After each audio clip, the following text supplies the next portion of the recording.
On my birthday, silence. No husband, no family. I called, he laughed. I'm in Lake Como, with your sister. She purred.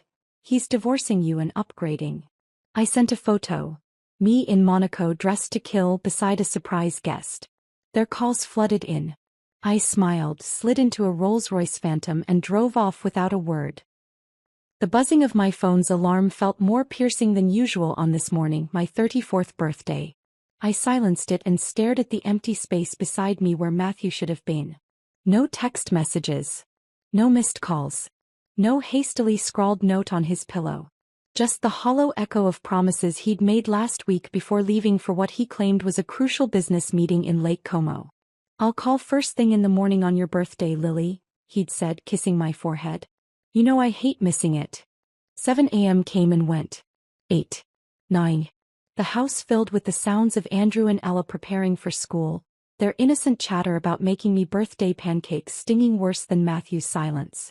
I forced a smile as they presented their lopsided stack dripping with too much syrup, 8-year-old Andrew beaming with pride while 6-year-old Ella had managed to get more batter on herself than the plate.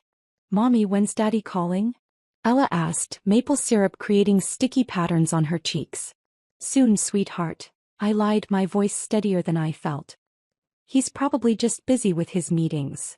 After dropping them at school, I returned to our empty suburban home. The modest 4-bedroom we'd purchased 3 years ago when Matthew's business finally took off after years of struggle. I walked past the framed family photos lining the hallway, my eyes lingering on our wedding picture. 7 years ago I'd been 27, bright-eyed and full of plans for both my teaching career and our life together. Now I barely recognized that woman. At 11 I finally broke down and called him. The international ringtone pulsed in my ear once, twice, 3 times. I was about to hang up when he answered. Hey, Matthew said, his voice carrying an unfamiliar lightness. Music played in the background, along with the clink of glasses and distant laughter. Not the sounds of a business meeting. It's my birthday, I said simply. There was a pause, then a laugh that didn't quite sound like regret. Right, sorry about that. Lost track of time here. The meetings have been intense. A woman's giggle floated through the connection. Too close to the phone. Too familiar. Sounds intense, I replied, my knuckles whitening around my cell phone. Just having a quick lunch break, he said, his words slightly slurred. Listen, I'll call you back. The woman's voice grew clearer. Matt, who is it? Tell them to call back later. The sound of my sister's voice was unmistakable, even through the haze of my disbelief. My stomach plummeted as if I'd missed a step on a staircase. My sister. Alexandra. The one who'd stood beside me at my wedding, who'd held my hand through both difficult childbirths, who'd supposedly been in Seattle this week for her job. Is that Alex? I asked, my voice unnaturally calm. A brief silence, then Matthew chuckled, as if we were discussing something trivial. Yeah, ran into her here, crazy coincidence. I heard rustling, then my sister's voice came through clearly. Hey sis, happy birthday. Surprise. Her false cheerfulness couldn't mask the slight slur in her words. I was going to call you later. I'm sure, I said, my voice dropping to a whisper. More rustling, then Matthew again. Listen, Lil, I gotta go. I'll bring you something nice from Italy, okay? Let me talk to Alex again, I said, surprised by the steadiness in my tone. A pause, then Alexandra's voice, more guarded now. What's up? How long? I asked simply. Don't be ridiculous, she snapped, but her nervous laugh gave her away. I heard Matthew asking what was wrong in the background, his voice distant. Then a muffled exchange I couldn't quite make out. Alexandra came back on the line, her voice dripping with sudden cruelty I'd never heard from her before. If you must know, almost a year. He's divorcing you and upgrading, sis. You really let yourself go after Ella was born. The phone slipped from my fingers and clattered against the kitchen tile. I didn't bother picking it up even as I heard tinny voices calling my name. Instead, I sat at our kitchen island, the one Matthew and I had picked out together during a rare weekend without the kids, and tried to breathe through the vice tightening around my chest. When I finally retrieved my phone, I blocked both their numbers. They could stew in Lake Como wondering if I was falling apart. I refused to give them the satisfaction of my tears. The rest of the day passed in a blur. I picked up the kids from school with my mask firmly in place, smiling and nodding as they chattered about their day. I baked my own birthday cake while they did homework, my movements mechanical. When Andrew asked about Daddy calling, I told him Matthew's phone was having problems, but he'd call tomorrow. After tucking them in, I retreated to our bedroom closet. At the back, behind winter coats we rarely used in Virginia's mild climate, I found the old storage box I was looking for. Inside lay photo albums from before Matthew, before I'd become Mrs. Chambers, back when I was just Lily Morrison with dreams of her own. The first album showed me in my college graduation gown, my teaching certificate held proudly in hand. My parents flanked me, their faces beaming with pride for their first-generation college graduate. I'd been so determined then, securing my first teaching position at Westbrook Elementary before I'd even had my diploma in hand. I flipped through more pages. Photos with my college roommates on weekend hiking trips, volunteer work at literacy programs, my first classroom decorated with painfully earnest motivational posters. My fingers traced the face of a young woman who believed her future was limitless. Then came pictures of Matthew and me during our whirlwind romance. Our first date at a cafe near the school where I taught third grade. Weekend trips to nearby beaches. The small but perfect diamond ring he'd presented after just 6 months together. I remembered how supportive he'd seemed of my career at first. Then came his job losses, 3 in rapid succession. The gentle suggestions that perhaps I could take a year off to support him emotionally while he found his footing. The pregnancy with Andrew that made the decision easier. The promise that it would be temporary. But temporary had stretched into permanent. Matthew's struggling business eventually took off in year 4 of our marriage, around the time Ella was born. By then my teaching certificate had lapsed, and the woman in these photographs had disappeared into grocery lists, pediatrician appointments, and being the perfect corporate wife at Matthew's business dinners. I closed the album and leaned back against the closet wall, surrounded by the detritus of a life I'd willingly put on hold for a man who was at this very moment laughing in Lake Como with my sister. The betrayal cut deep, but something else was stirring beneath the pain. A flicker of the determination that young woman in the photographs once possessed. Tomorrow I decided I would start making calls. But tonight I allowed myself to mourn, not just for my marriage but for the years I'd lost sight of myself. Sleep evaded me that night. By 5 in the morning I abandoned the pretense, slipped on my robe and padded downstairs with a determination I hadn't felt in years. If Matthew wanted a divorce, I needed to understand exactly what I'd be fighting for, or against. His home office had always been off limits, an unspoken rule established early in our marriage. Business papers are boring and confidential, he'd say whenever I ventured too close. Nothing you need to worry your pretty head about.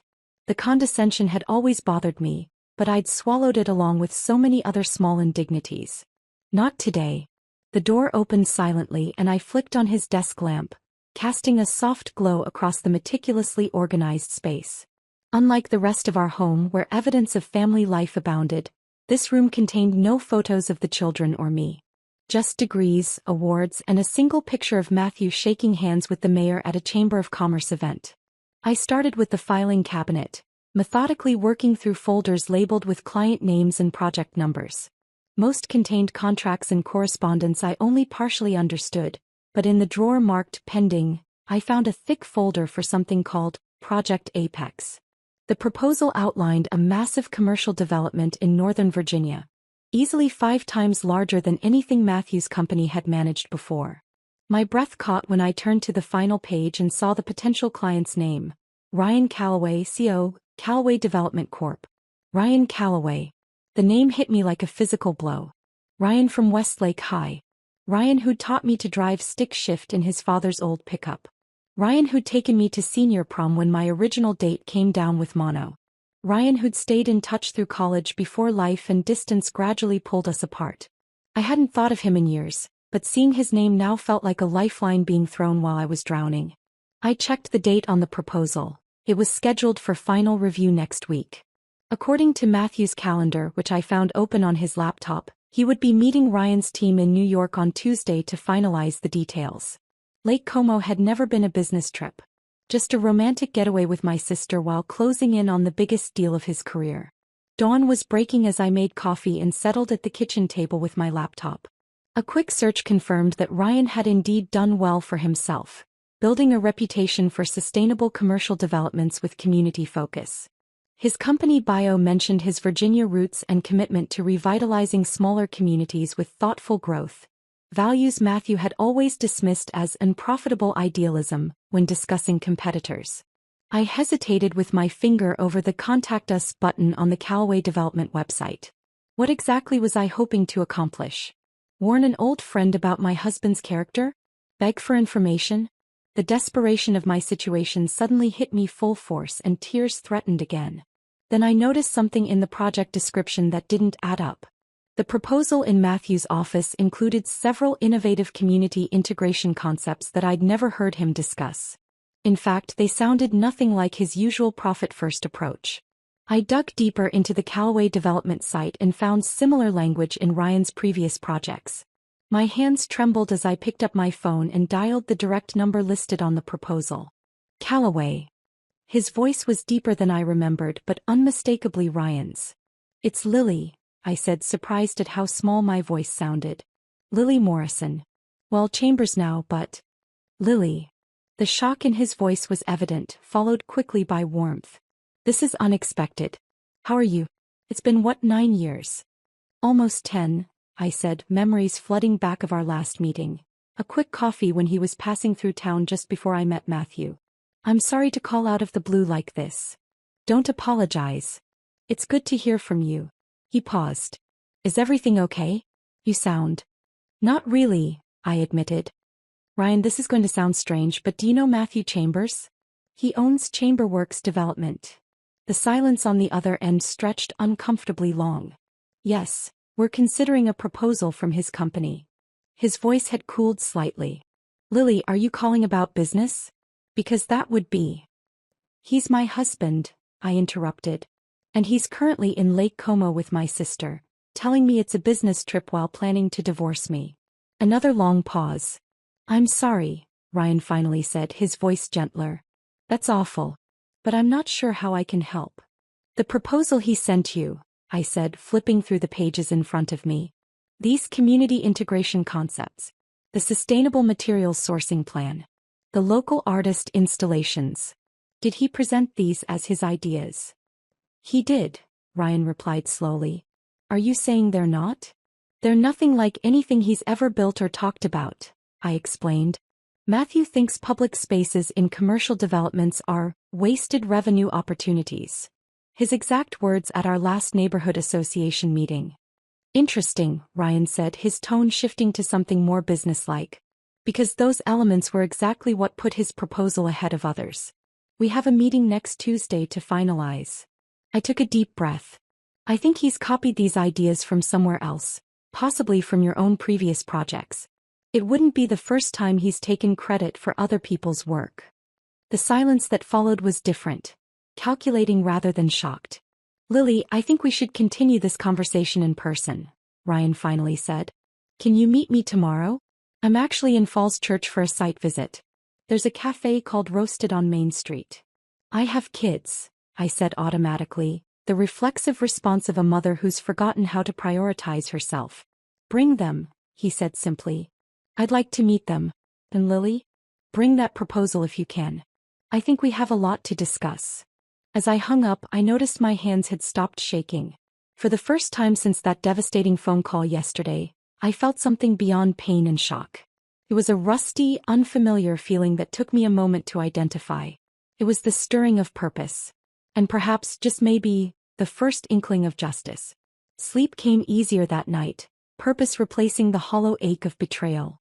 I woke before my alarm, mind already racing with the day ahead. After getting the kids off to school, I drove straight to the bank where Matthew and I held our joint accounts. "I'd like to review all our accounts and safe deposit box access," I told the personal banker, a woman named Janet who'd helped us set everything up years ago.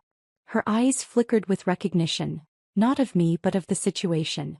"Of course, Mrs. Chambers. Is Mr. Chambers joining us today?" "No," I said firmly. "But as a joint account holder, I have every right to this information." An hour later, I left with a complete picture of our finances, including copies of recent statements, wire transfers, and access logs. What I found confirmed my suspicions. Matthew had been gradually moving money to a separate account for months, small amounts that wouldn't trigger my attention. Not enough to empty our savings, but enough to establish a comfortable cushion for himself. My next stop was to a divorce attorney recommended by Janet in a whispered conversation as I was leaving. She helped my sister when her husband did something similar, she'd said, slipping me a business card.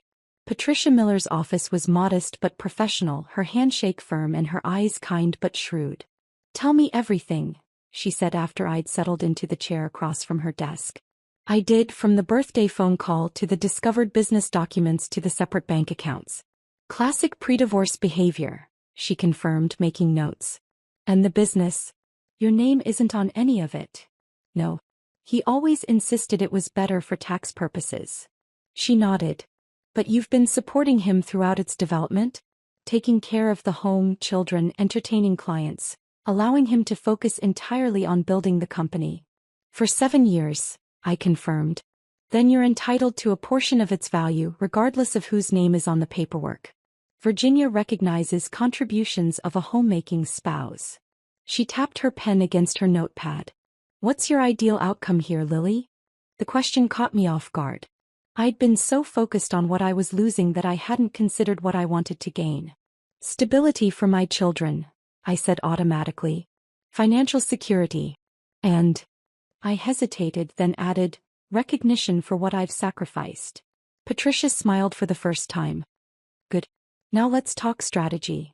By the time I left her office, I had a clear plan for the legal aspects. Don't confront Matthew yet. Document everything. Secure copies of all important papers. Establish independent accounts. But the business angle, that required a different approach altogether. I met Ryan at Roasted as planned, Andrew and Ella in tow with their backpacks full of activities. They sat at a nearby table with hot chocolates and cookies while Ryan and I talked at a discreet distance. "I've looked deeper into the proposal," Ryan said after warm greetings and catching up. "These aren't just similar concepts to our previous projects. They're direct copies, down to some of the wording." I slid across the additional documents I'd taken from Matthew's office. "There's more. These are preliminary sketches for the innovative community spaces he's proposing." Ryan examined them, frowning. "These are almost identical to the riverfront commons we completed in Pittsburgh last year. We had those published in Urban Development Quarterly." "Which Matthew subscribes to," I confirmed. "Along with every major publication in the industry." Ryan set down his coffee cup with deliberate care. "Lily, this is intellectual property theft. If we'd signed this deal—" "I know." I met his eyes steadily. "And I'm guessing this isn't the first time he's done it." Ryan pulled out his tablet and quickly searched something. "The Westbrook Center his company completed last year." I thought it looked familiar. "It's remarkably similar to a Henderson design project from Chicago." We looked at each other, the implications clear. My husband wasn't just an unfaithful spouse. He was a fraud whose business success was built on stolen ideas. "I need to cancel this deal," Ryan said. "But more importantly, we need to document this pattern." "We?" I asked, surprised by his investment in the situation. I've always wondered what happened to the Lily Morrison I knew, the one who was going to change education for underprivileged kids one classroom at a time. His smile was gentle but searching. "I'm seeing glimpses of her again." I glanced at my children, happily drawing at their table. "She got lost somewhere between diaper changes and being the perfect corporate wife." "Well, I'm glad she's finding her way back." He hesitated, then continued. "Our European headquarters is in Monaco. I need to fly there next week for quarterly meetings. The timing might work in our favor." "How so?" "Matthew expects to sign this deal Tuesday. When he discovers it's cancelled, he'll be desperate to salvage it. Desperate enough to follow if I suggest relocating the meeting." I caught his meaning immediately. "To Monaco." "Exactly. Away from his comfort zone. Away from his support network." Ryan leaned forward. "And if his wife and children happen to be there too?" "He'd panic," I finished, the pieces falling into place. "Especially if he thinks I know everything." Over the next hour, a plan took shape between us. Not just a confrontation, but a carefully orchestrated series of moves designed to protect my interests and expose Matthew's deceptions. That evening, after tucking the children into bed, I stood before my bathroom mirror, studying my reflection. Somewhere in the past 7 years I'd stopped seeing myself. Really seeing the woman behind the roles of mother and wife. My wardrobe had shifted to what Matthew preferred, my hairstyle chosen for low maintenance rather than how it framed my face. On impulse, I grabbed scissors and cut the long layers Matthew had always insisted made me look more feminine. The shoulder-length bob that emerged felt like a declaration of independence. The next day I took half of our accessible savings and opened my own account. I contacted our family doctor and arranged for both children's medical records to be copied. I had copies made of birth certificates, social security cards, and passports. Each action was a stitch in the safety net I was weaving for our future. Ryan called daily, updating me on the business side of our strategy. He'd formally canceled the deal with Matthew's company, citing irreconcilable differences in business philosophy. "He's called me 6 times, Ryan reported. I finally took his call and suggested we might reconsider if he met me in Monaco next week to discuss a revised approach. And he booked his flight immediately. First class." Ryan's voice held grim satisfaction. "He's desperate to salvage this. I made our own travel arrangements, not first class but comfortable enough for the children's first international flight." As I packed our suitcases, I felt a strange sense of calm settle over me. This wasn't just an escape or a confrontation. It was reclaiming the life that had been slowly disappearing beneath the weight of Matthew's expectations and deceptions. "Are we really going to Europe, Mom?" Andrew asked excitedly as I tucked his favorite books into his carry-on. "Yes, sweetheart. And it's going to be the beginning of something new for all of us." The flight to Nice was a blur of in-flight movies, Andrew's endless questions about Europe, and Ella falling asleep against my shoulder. We landed early in the morning, the Mediterranean sunlight painting everything in shades of gold that seemed almost dreamlike after the emotional darkness of the past week. "Is that the ocean?" Ella asked, pressing her face against the taxi window as we traveled from Nice to Monaco. "It's the Mediterranean Sea," I explained, feeling a flutter of excitement despite everything. I'd never been to Europe. Matthew had always traveled internationally for business alone, claiming it wasn't practical to bring family along. Our hotel overlooked the harbor, modest by Monaco standards but still nicer than anywhere I'd stayed in years. Ryan had booked connecting rooms for us, with a small balcony where the children immediately rushed to count the yachts bobbing in the distance. "They're adjusting well," Ryan observed, joining me at the railing while the kids debated whether a particularly large vessel qualified as a super yacht. "Kids are resilient," I said, though my stomach churned with doubt. "I've told them we're helping with Daddy's business trip and having a special adventure.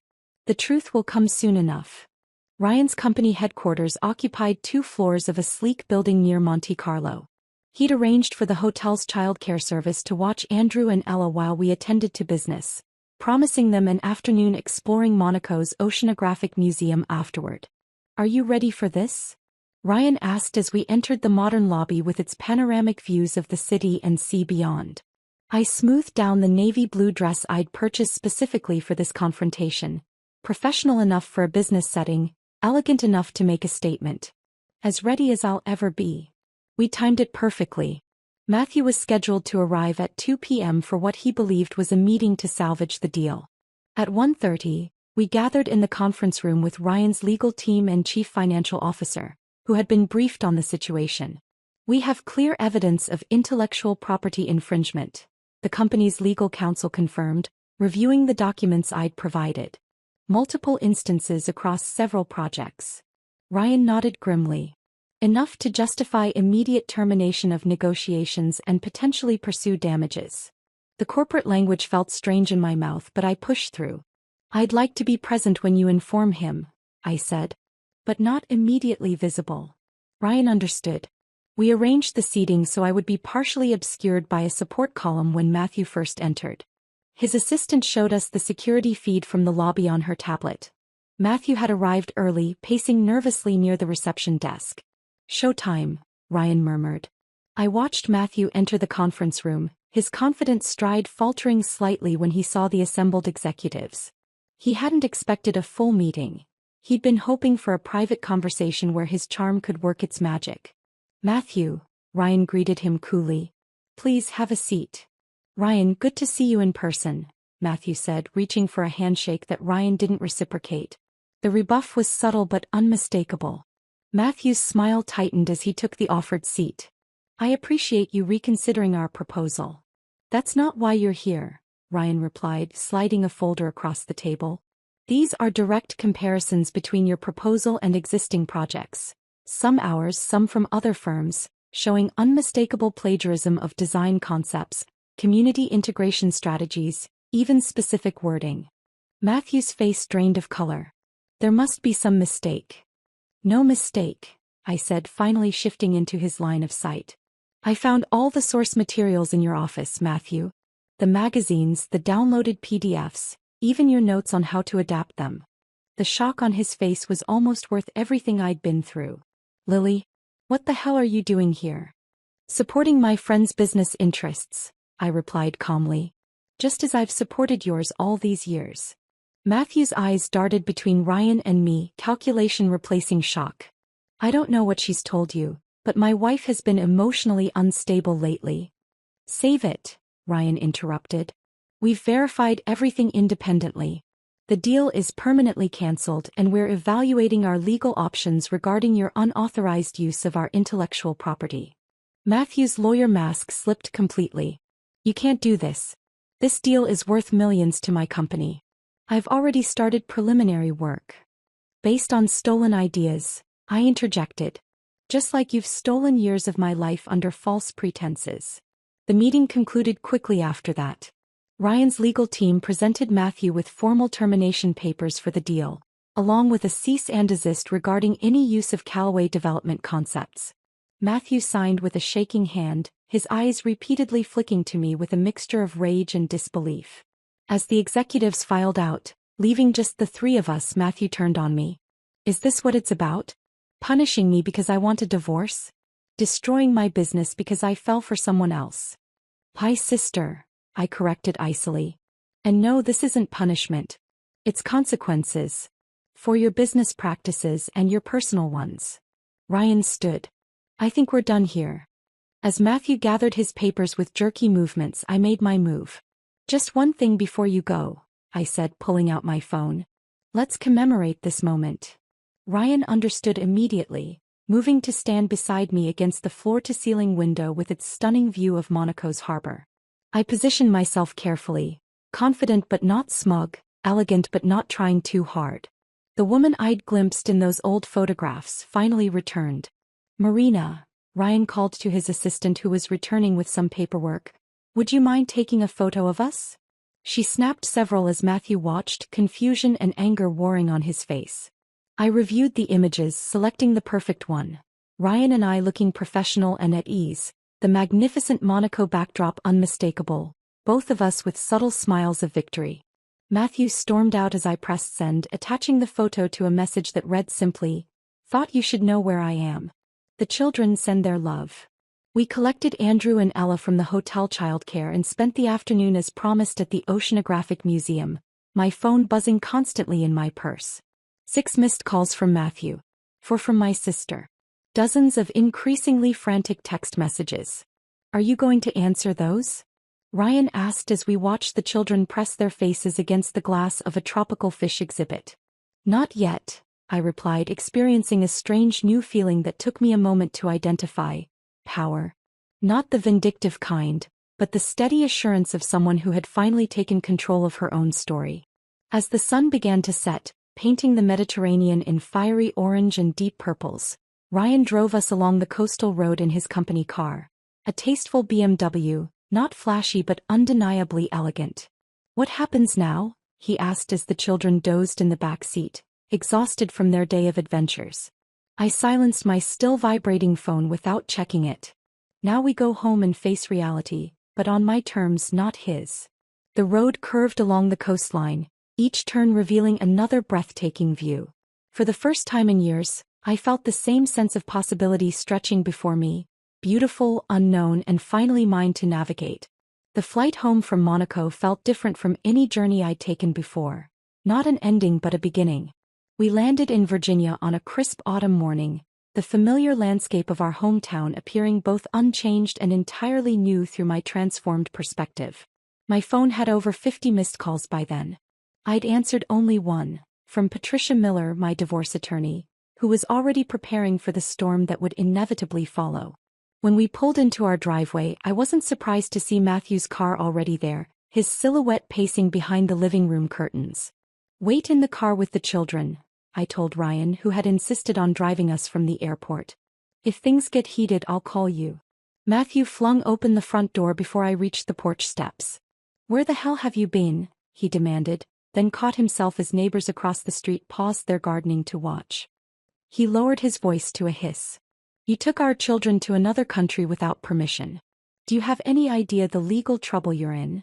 "All the documentation is in order," I replied calmly, brushing past him into our home. "And unlike your trip to Lake Como with my sister, mine was actually about business." His face contorted with rage. "I've spoken to my lawyer. Taking the children internationally without my consent." "Oh, I had your consent," I interrupted, pulling out my phone and showing him a text message he'd sent months ago. Asterisk fine with me if you want to take a trip with the kids this year. Just let me know when. Asterisk, not very specific but legally sufficient. Patricia confirmed it. The first hearing came 3 weeks later. Matthew had hired Brandon Ellis, a notorious divorce attorney known for aggressive tactics. I sat beside Patricia at one table, Matthew and Brandon at the other, a chasm of polished wood between us that felt as vast as an ocean. "Your Honor," Brandon began, "Mrs. Chambers absconded with the children to Monaco without proper notification to their father, demonstrating emotional instability and poor judgment." Patricia calmly presented my documented communication attempts during the trip, the children's maintained school assignments, and most damaging to Matthew's case, the recording of his Lake Como call where he'd laughed about being with my sister. "It appears Mr. Chambers was not concerned about his children's whereabouts while enjoying Italy with his sister-in-law," Patricia noted dryly. The judge's expression spoke volumes. Matthew's attacks grew more desperate as the proceedings continued. He claimed I was financially irresponsible, despite my meticulous household accounting. He suggested I was emotionally unstable, contradicted by evaluations from the court-appointed family counselor who praised my steady support of the children through the separation. Most painfully, he tried to leverage Andrew and Ella. "Daddy says we might have to move away from you sometimes," Andrew confided one evening, his small face crumpled with worry. "He says the judge might make us." I gathered both children into my arms. "Your dad is scared right now, and sometimes scared people say things they shouldn't. But here's what I promise. I will always be your mom, and no judge will ever change that." While the legal battle dragged on, I began tentatively reconnecting with friends I'd lost touch with during my marriage. Coffee with Jennifer, my former teaching colleague. Lunch with Mark and Diane, our neighbors whom Matthew had deemed not our kind of people after his business took off. "We missed you," Jennifer said simply. "The real you." "I missed me too," I admitted. "I'm still trying to figure out who that is again." The most difficult reunion was with my parents. They'd been wary of Matthew from the beginning, their concerns driving a wedge between us when I interpreted their hesitation as lack of support for my choices. "We should have tried harder to stay connected," my mother said, tears in her eyes as she hugged me in their familiar kitchen. "Instead of just watching you disappear." "I wouldn't have listened," I acknowledged. "I had to find my own way back." My father, never a man of many words, simply said, "You're stronger than you know, Lily. Always have been." 6 months after Monaco, we reached the final divorce settlement. Matthew's business had suffered from the cancelled Callaway deal and whispers about his methods that had spread through the industry.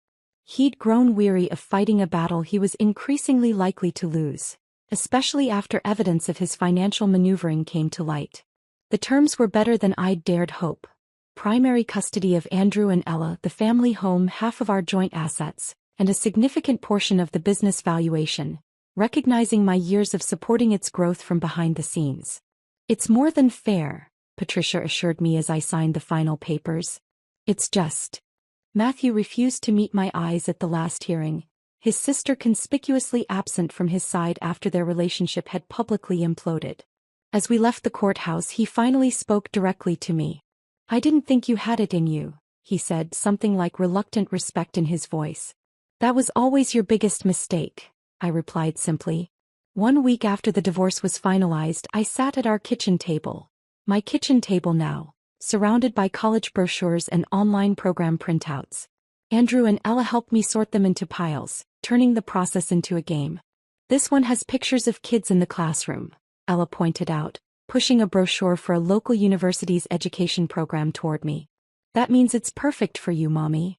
Hudson State has an accelerated program for people who already have some credits. Andrew read carefully from another pamphlet. That's you, right? That's me, I confirmed, ruffling his hair. The doorbell rang and Ryan stood on the porch holding a small gift bag. Our friendship had deepened over the months since Monaco, careful and respectful, both of us aware of the precarious timing. I brought you something to celebrate Decision Day, he said, stepping inside. From the bag I pulled a beautiful leather-bound planner embossed with my name, my maiden name, Morrison. For your new schedule, he explained. I figured between classes, the kids, and everything else you might need this. It's perfect, I said, genuinely touched by his thoughtfulness and the lack of pressure behind it. Later, after the children were in bed, we sat on the back porch with cups of tea, discussing my final program selection. Hudson State's teaching certification pathway with a specialization in educational support for underprivileged communities. 2 years from now you'll be back in the classroom, Ryan observed. Terrifying and exhilarating all at once, I admitted. Starting over at 34 wasn't exactly the plan. Not starting over, he corrected gently. Continuing from where you left off. There's a difference. As the evening breeze carried the scent of my newly planted garden, I reflected on the journey of the past year, from the silent birthday that had shattered my world to this moment of quiet possibility. The path ahead wasn't perfectly clear or guaranteed, but it was authentically mine. I'd lost a husband but found myself, and somehow that felt like the better end of the bargain.